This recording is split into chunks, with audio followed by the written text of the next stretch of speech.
Hi guys, this is going to be my attempt at a reintroduction video, and I have time to do this because I'm homesick, and I look like a bucket of fuck, if I could borrow that term from Suzanne Westenhofer. At least I have hair, right? This is chemo hair that I have bleached, and you can see my real color starting to grow back in, so hopefully the texture will normalize. Anyway, gosh, this is weird. I had to go back and look at some of the other videos to really get the facts down because they're just so bizarre. So last May of 2009, I started making videos because at the age of, I guess I was 43, finally got that there was something I could do about this mess that I have been in as long as I can remember. And I'm not going to bore you with the whole story because most of the people watching this have been through it, so they know. But always felt male. My body started to develop around, I don't know, 11, 12, and realized that I was definitely female-bodied for the most part. I was ridiculously strong growing up, and I competed in powerlifting and was drug tested and polygraphed, and I was just crazy strong, and it was just the way I was born. So for me, that's even more evidence that I was born somewhere in the middle. For me, even more evidence that I should not have been female-bodied is the fact that I got ovarian cancer and had to have those parts removed, which was, bittersweet. So 6 years ago, which would have been May, I think it's 6 years, May of 2004, I had ovarian cancer, and I had my hysterectomy, and then about a year after that, I was told that I was 87% likely to get breast cancer, so I was I was pretty happy to find out that my insurance company was going to pay to have them removed, which I did, and unfortunately, the only thing that they would do for me after that was reconstruction, but not male reconstruction. They would only give me big boobs. So what I'm left with are pretty nasty mastectomy scars, but I don't know. My girlfriend thinks they're sexy. So I've seen Dr. Garamoni, and he would love the chance to fix it, but I'm not sure if I want to go through another surgery right now. I would like to, but it's a big expense, so I'm not sure about that. Anyway, so let's see. So I got on May of 2009, and let's see, got my T letter on June, I think it was 2nd. So you can look back at some of those old videos, and that was when I got my letter from my therapist to go ahead and start T. And 10 days later, I was diagnosed with cancer again. And this time, my oncology team told me flat out, "You're off hormones. You're not."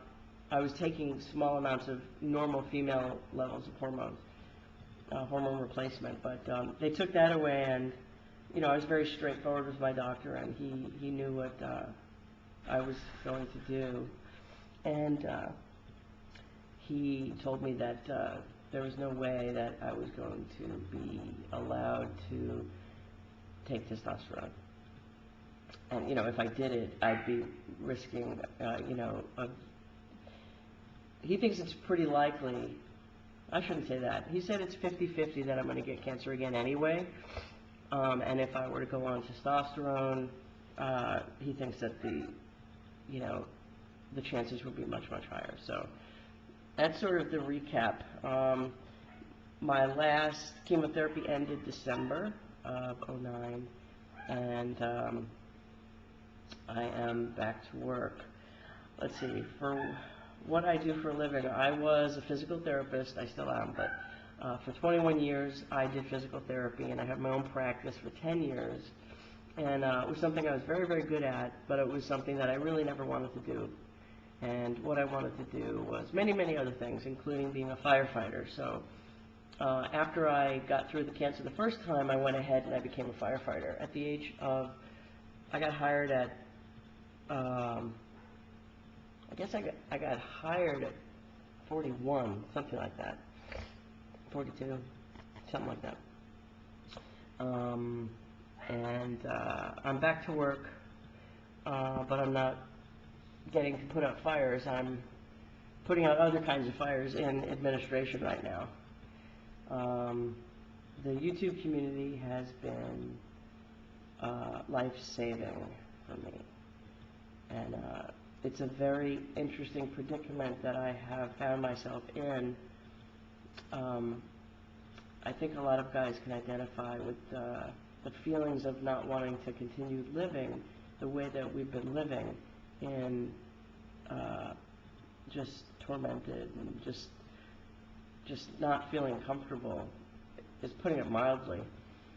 And then getting cancer and being asked to fight for my life, and I remember very clearly the thoughts I had, and I still, it makes perfect sense to me. You know, people expect you to fight for your life when you have cancer, but in my situation, it was tough to get up for the fight, because what was I fighting for? To get back to a life of living in this no man's land, in between genders. And I've written to Carson, I think on more than one occasion. Those of you who've watched Duplicate Keys videos, Carson is somebody who has said he's extremely comfortable and likes to be in the middle, and thank God for his videos, because I am somebody who's not, and I'm really having to, you know, cope, embrace a whole new way of thinking, because I'm not going to kill myself, and I don't want to live the rest of my life in struggle.